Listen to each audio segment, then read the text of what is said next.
WPA, prepare to have your ears tortured. It's From the Front Row with Johnathan T. Rokford.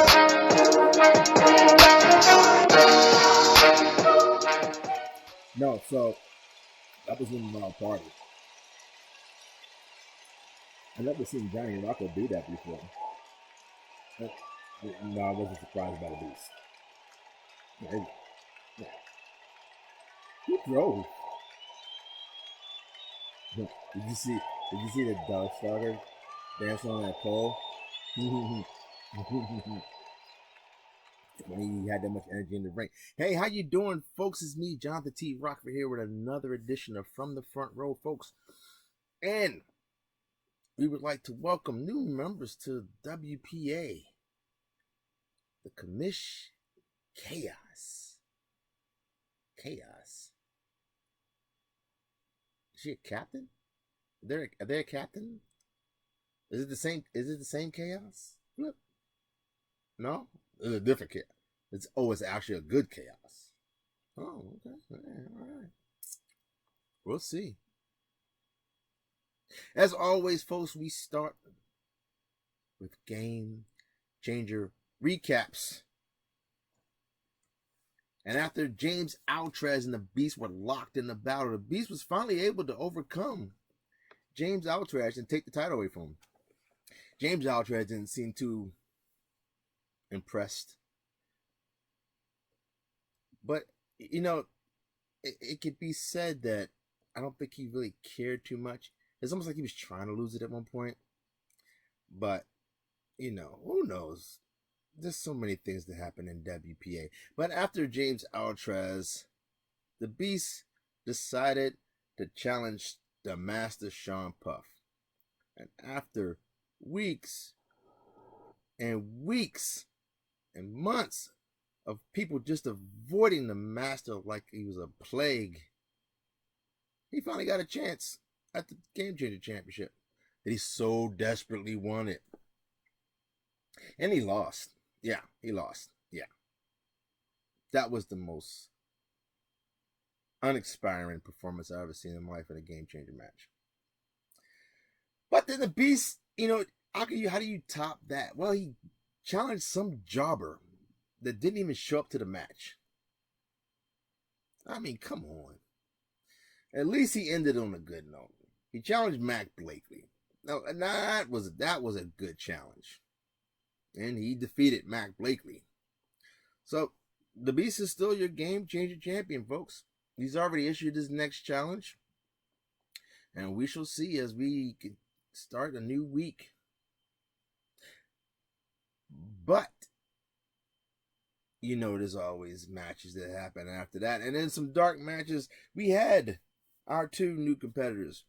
As the commish took on the Emperor 2K Anomalium and just squashed him. I mean, he handily defeated him. There was... I couldn't tell if the guy's good or not because that had to be one of the quickest matches I've ever seen in my life. God damn. Now, of course, Chaos lucked out and his opponent didn't even show up. I would assume just from the name alone, it was kind of like maybe he was scared. I don't know. But he sat down on commentary. I don't know what he was talking about, though. He was talking about some weird shit. I don't know. He was talking about beating somebody's ass. I don't know who they're talking about sometimes. Now, Dirty Dre took on Hakeo Jason Shepard and continued his winning ways. You know, teaming with Johnny Rocco seems to have inspired Dirty Dre. I mean, he's been on quite a tear. You know, and that's good because when Tag Team Turmoil picks back up, he should be good to go. He should be refreshed. Keeping that momentum going. But yeah, he defeated Hakeo. And Hakeo, so let's see, Hakeo suffered a defeat last week. Lost his title. And then loses another week. I don't feel sorry for the guy. After what he did, no, I don't feel sorry for that guy. He gets what he gets. Now, our next match featured Melvin's favorite hero, Bobby Blaze. He took on Crusher LB. And, well, needless to say, Melvin's not going to be too happy, as once again, Bobby Blaze let down Melvin and suffered a defeat at the hands of Crusher LB. I mean, yeah, I mean, at least it wasn't like at least he didn't get smashed, you know. But yeah, it was a narrow victory, but yeah, I don't know what's up with that guy. And he better watch his back though, because you know, Dirty Dre was kind of sitting somewhere ringside. Yeah, I saw him. He was trying to be slick. You can't miss a face like that. It's just ugly. Yeah, he's ugly. Now, I told you last week Shona Campbell would be okay, and Ronan did not disappoint as she was able to defeat Casper 2779 in a match and pick up the win. See, I told you she was just ring rust, you know. Yeah. Win a match, lose a match, win a match. How things go. You gotta crawl before you walk, Flip. Yeah. Now, the sponsored athlete Jayla Masters was taking on South Bronx Savage, who seems to have a case of, I don't know, it's like he has a crush on the God. He's always praising him, like he's at church. Maybe he found faith. I don't know, but he just seems to be all up in the God's pubic hairs. But didn't matter to Jayla Masters. Jayla Masters was able to defeat that scumbag from the South Bronx and pick up a win. You know, if you're new here, I should warn you. That's probably one. Yeah, Jermaine Walker, yeah, he's hard to beat, but Jayla Masters, one-on-one, will forever remain the toughest SOB to beat one-on-one in WPA. Yeah, he will whoop your ass with extreme prejudice. And that's on the brand. Yeah. No, he won't sue us for that. We'll be talking about him. So, we're good. Now, in our next match, it was James Altraz. After having a defeat and losing his game changer title, he picked up a win against Money MF and Mike. Which is good. You know, hey. You know, remains to see if he'll pick up another win. You know, me personally, if you're still in tag team turmoil, it'd probably behoove you to win your matches this week. Yeah, because tag team turmoil is going to come back up, and when it does, it's a fight to get to the final four. Who makes it there? In my picks, I guess we can probably say, even through a little bit of animosity that's being shown between Altraz and Jermaine Walker, I think they'll come together at the right time and make it, at least to the final four. Although I would caution not to get too cocky. I mean, Johnny Rocco and Dre make it there, they could be in for a battle. Well, we've seen what happens whenever Johnny Rocco tags with somebody against Jermaine. That should come out. That doesn't work out that well. I don't know why though. I don't know if it's Jermaine or if it's his partners. But then again, it could be Mac Blakely and the Messiah they face. Another tough competitors. Whichever ones they face, Jermaine and Altraz better be on the same page if they want to make it out that side and get to the final four.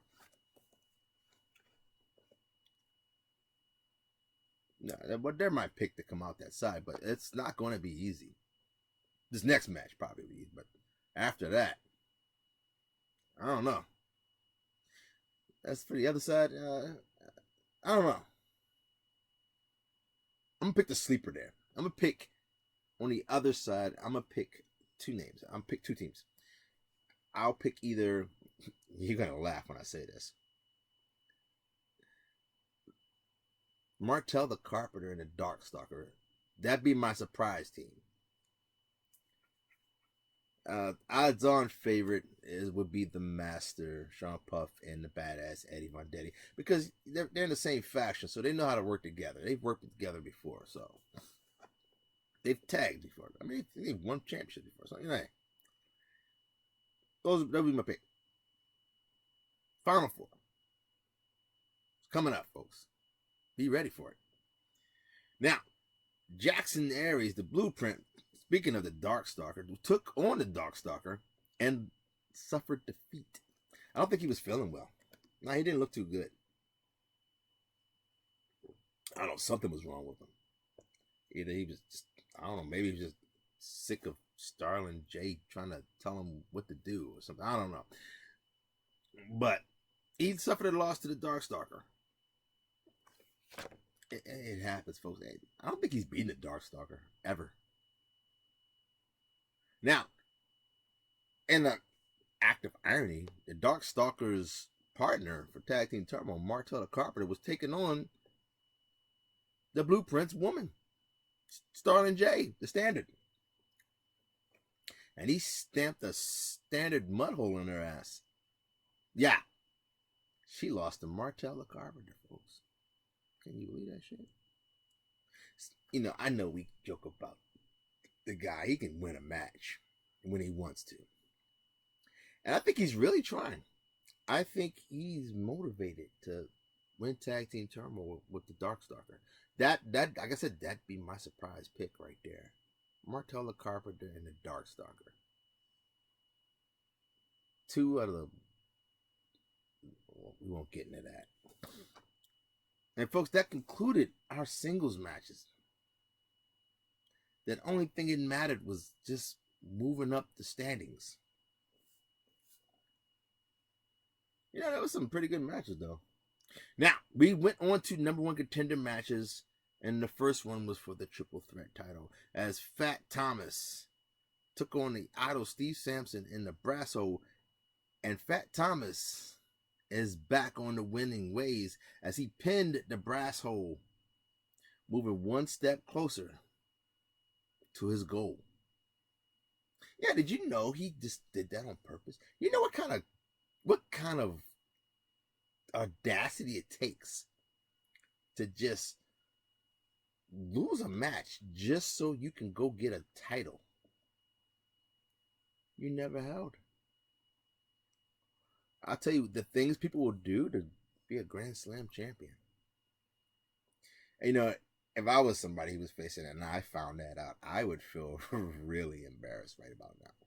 I mean, the guy literally just took pin after pin just so he could be in a triple threat title match. Yeah. I mean, the guy had to come out of the top 10. And he didn't really fall that far. Hey. Sometimes you got to make sacrifices to get what you want, folks. Speaking of sacrifices, the Messiah was scheduled to take on... Damn, beard hair. Alex Garcia and the... What is that guy's name again? Adrian Christopher, folks. The pinnacle of humanity. That's what it is. I don't know. There's something on my tongue. Like a hair or something. And, folks, Alex Garcia was taken out of the match early. So it became a one-on-one match with the Messiah and the Pinnacle. And the Pinnacle pinned the Messiah. I didn't see that coming. Not at all. No. No. Did you flip? You did? Because Yeah, he is. Him and Martel. Yeah, but Martel's been winning lately. That's crazy. Maybe he is the biggest loser. I don't know.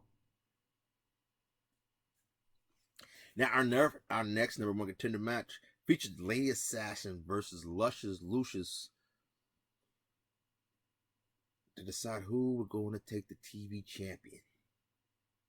And folks, Lady Assassin had that match in control, and then it was like Luscious Lucius just flipped the switch, made a strong comeback, and picked up the victory. And that, folks, was our match of the night. I mean, that was probably the best comeback I've ever seen by a competitor. Sean Puff could say what he wants, but god dang, that was one hell of a comeback. You know, hey, whether you like the guy or you don't like the guy, you got to give the guy his flowers. He probably liked the flowers, though. Yeah, he probably put a couple in his hair. Get his hair did. Get his face made. Need to do something with that hair. So, hey, congratulations to Luscious Lucius. You're number one contender for the television title. Now, we moved on to the money matches, folks. Trios Championships was on the line as Donnie Boy, Captain Corey, and Kwani Fizz took on Wolf Knight, Street Fight King, and Shepherd Bane. And it didn't even last that long, folks, as Wolf Knight pinned Kwani Fizz. What is with that guy? He was so happy he finally got a title on it and then gets pinned. I'm telling you right now, if I'm somebody and I see his name next to mine, I'm not even showing up. No. I mean, granted, he'll be the one to get pinned, but I ain't showing up for that shit. You're going to lose. I don't know how they won the first time. Yeah, it was crazy. But congratulations to Wolf Knight, Street Fight King, and Shepherd Bane, our new Trios champions. Now, in the Tag Team Championship, our newly crowned Tag Team champions, Red Death and the First Lady of the Order, were put into a match with a makeshift team that the admin just threw together, featuring Captain Mexico and Lycan Umbris. And they went in there and took the tag team titles, folks, when Captain Mexico pinned Red Death. Needs to say the First Lady did not look too happy about that. No, she did not. It's verdad. Es verdad. So congratulations, we have new tag team champions, folks, as Captain Mexico and Lycan Umbris, who failed to get singles titles over the last couple weeks, are now a tag team champs. Now, we'll talk about that later. I do have some things to talk about. Now, in our Triple Threat Championship, it was the match everybody was waiting for. The third defense for the Master Sean Puff. And he took on Nergante and Polish Power. And I'm telling you, as the match reached its peak, folks, the Master looked to be set to get his third successful defense when all of a sudden the Messiah showed his face and started yapping at the Master. I mean, he said some shit. Like, what was it he say? He's like, yeah, I told him, hey, you're hiding behind that title. Call yourself a champion, but you're nothing but a coward. He called him a coward. You know, that distraction caused the Master to lose because Nergante came up behind him and he fucking gave him a boot to the face. It almost knocked his head off. That was one hell of a kick, though. I mean, you can't turn your back on a former world champ. See, Nergante actually has done something that Sean Puff has never done. Yeah, he beat Jermaine Walker for a title. You know, and then if that wasn't enough, he picked up the Master and chokeslammed him, picking up the win. And now he is our new triple threat champion. Congratulations, Johnathan. So we know the master can have 2 successful title defenses. He's getting better. Now, if he could just do 3 and then hit 4, he could. If he could just hit the 4th, he would have been set for an IC title match. But no, I'm pretty sure I'll come up with some kind of excuse. Now, our next match was another highly anticipated match, as the Beast, who was prodded into sticking Jermaine Walker into his match, much to the chagrin of the lunatic Aqua Regia. He put Jermaine in his match, making it a triple threat match. Now, the match ended when Jermaine Walker went to go hit the black hand side and knocked the lunatic into the Beast, causing them to bump heads and the Beast to go flying out the ring. Yeah, I know, it's crazy. And then to make matters worse, and to make sure she was not going to get up, less sex god Jermaine Walker hit the sexy driver, picking up the 1, 2, 3, and finally getting his hands on a TV title. Now he's 2 titles away from a Grand Slam. Yeah, that's going to be the 2 hardest. Well, if you think about what one-arm is, it's going to be a while before he does that. He should have did it a long time ago when he had that losing streak. That was probably the time he should have went for it. I don't know why he didn't. I guess the booker was like, fuck that. Now, our U.S. title match ended in a time limit draw, as Money could not find a way to defeat the notorious JP DiMaggio. So he retained. Of course, Money, in true fashion, started crying about a rematch. I don't know why. But we're going to get into that narrative in a minute here, folks. Now, in our IC title match, the badass Eddie Vendetti took on Big Mel. And if you expected any other result, folks, then you don't know Mr. Grand Slam, Big Mel. Granted, I'm pretty sure Big Mel would have rather had defended his Trios Championship last week. But hey, it is what it is. He was given an opportunity for a singles title once again, as admin felt he deserved it. And he showed why, defeating the badass Eddie Vendetti, once again becoming the IC champion. I expect a long reign for that one. And I'm pretty sure the badass will be crying about a rematch. Like, nah, bro, you just got the belt. You pulled a Sean Puff.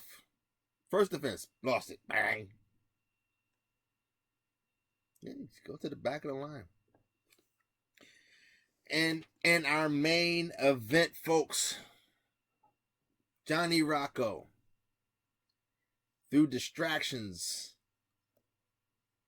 and one mistake that almost cost him his title. I asked him about that. He's like, yeah, that'll never happen again. Defeated Mac Blakely to retain his world championship, folks. And if you'll recall, Mac Blakely is the one that took the IC title off of Johnny Rocco. Johnny Rocco was not letting him take another one off him. If he had no other motivation, that was motivation enough. And regardless of what happens next match, this has been probably Johnny Rocco's most successful title reign with a singles title. Yeah, he's had successful tag team title matches, successful game changer ones, but singles matches is usually one and done. He gets that first defense, wins it, second one. But hey, he's gone 3 matches. And not just against anybody, folks. First Lady, Leica Numbers, and now Mac Blakely. They're all top 10 tiered people. Now, let's get into a little bit of things going on in the WPA. we've been watching. We purposely decided to wait the film just to see what everybody was talking about, and the consensus has been rematch. Oh, you're talking about us, hey, uh, folks. I don't think you understand. Some of you calling for a rematch didn't even have one successful title defense. How some of you calling for a rematch couldn't even beat the champion and he retained. Now, of course, if the champion decides to give you one, that's whatever. But I'm going to tell you right now, if the champion decides to give you a title match after you had a time limit draw, I don't want to hear you talking about somebody else getting a title shot via the same way. No, I'm serious. Did you watched the WPO the last couple weeks, right? Beast probably wasn't even thinking about putting Jermaine Walker in the match. Till somebody said, oh, it's kind of interesting, you gave the other guy a shot. So he did it to somebody else.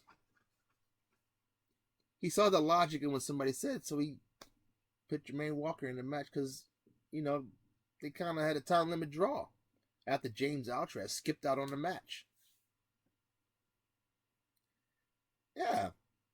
Yeah, I'm trying to figure out. I read something from the Badass Eddie one day. I'm trying to figure out what the hell he's talking about. What movies he watching? Because the movies I watch, I barely see Sinister in contender matches. I mean, granted, most times they have the titles anyway, but hey, when they don't,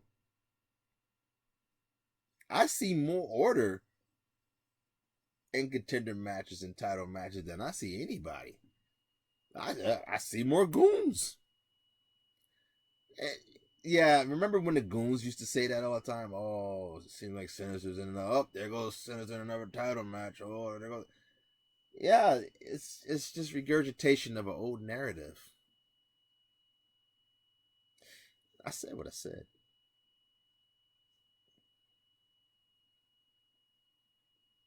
It's crazy. There's hypocrites. There's so many hypocrites in this league. It's so funny.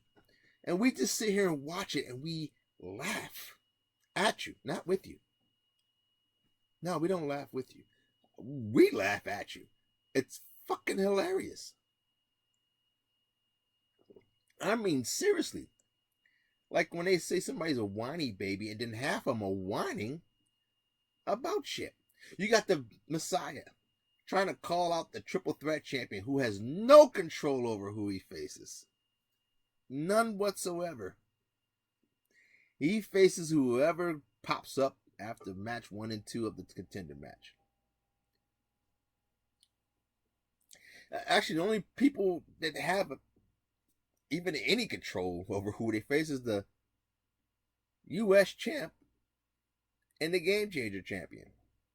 Now, if the world champ decides he wants to face somebody, that's something different. If the IC champ decides they want to face somebody, they do what they want to.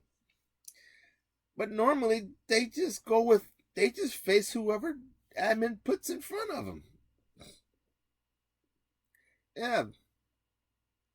Yeah, I think he just wants to fight. I think he kind of secretly has a thing for the master, but this is speculation, though. I saw one guy get mad at Beast because he was clowning him about all of them losing their titles after he lost his title. Me personally, I think he can do that. I mean, he held his title longer than all of you put together. I think he may have surpassed the previous record for the TV title. But hey, I'm just here to report stuff and to just talk about people. That's all we do.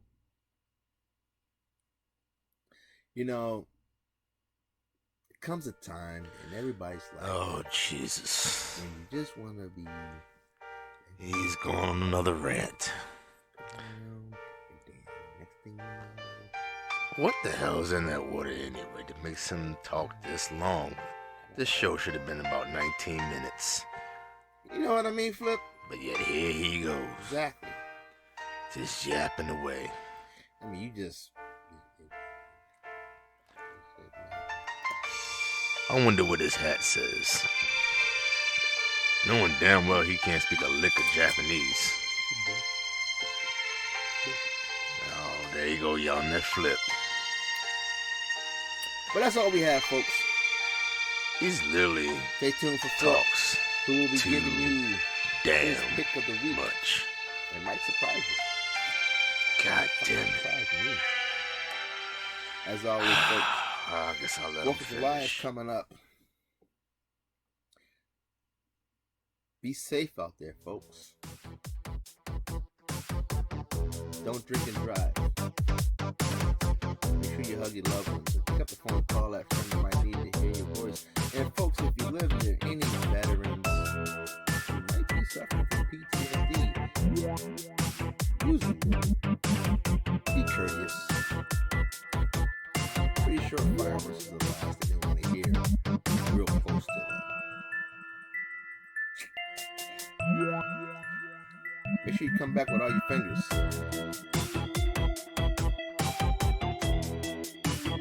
No, where we going?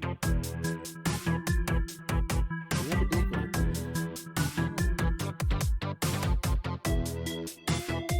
Well, somebody didn't want to go, so you know, whatever. No, Federal didn't want to go.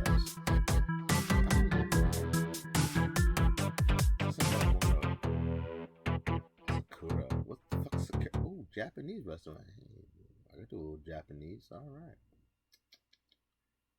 Fat Thomas should get some Japanese. Yeah. What? Well, turn it off then, Flip. Gee whiz.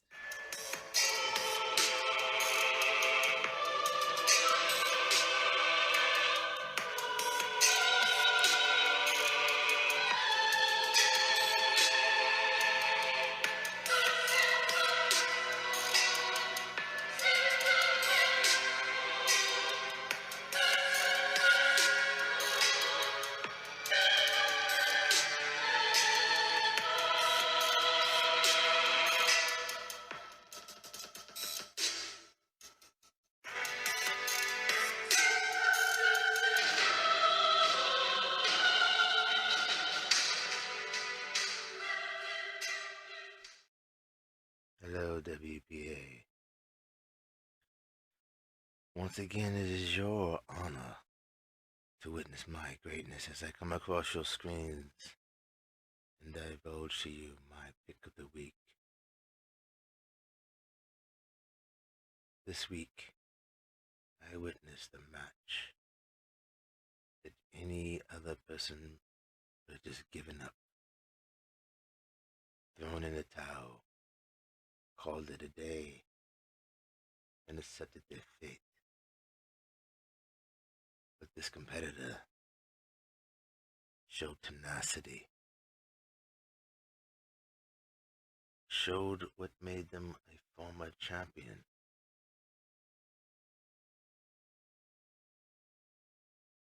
As I watched Luscious Lucius battle Lady Assassin, I, as many people, did not expect a victory in his future. But he proved everyone in the arena wrong. This tenacity to fight.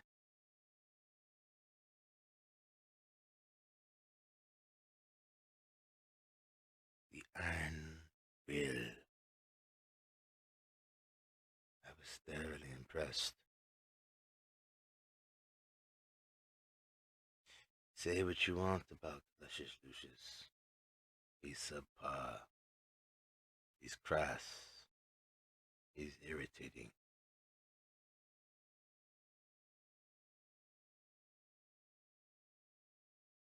There's no but. He is. But but he did impress me enough to make me want to. What is that Johnathan says?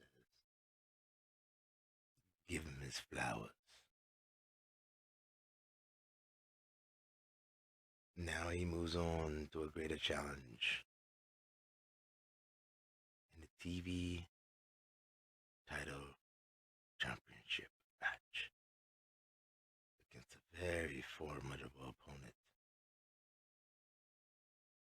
Jermaine Walker.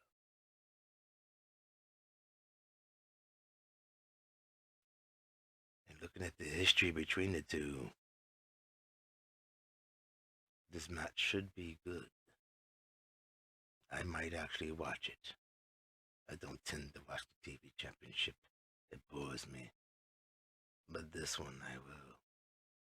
Because I want to see exactly if he shows the same tenacity as he did last week.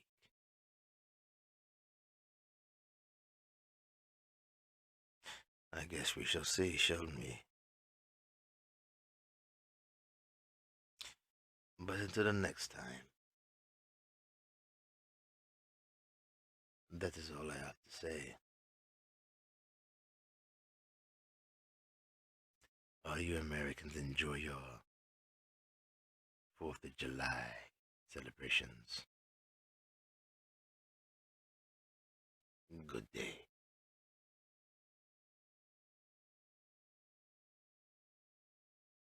I said, good day.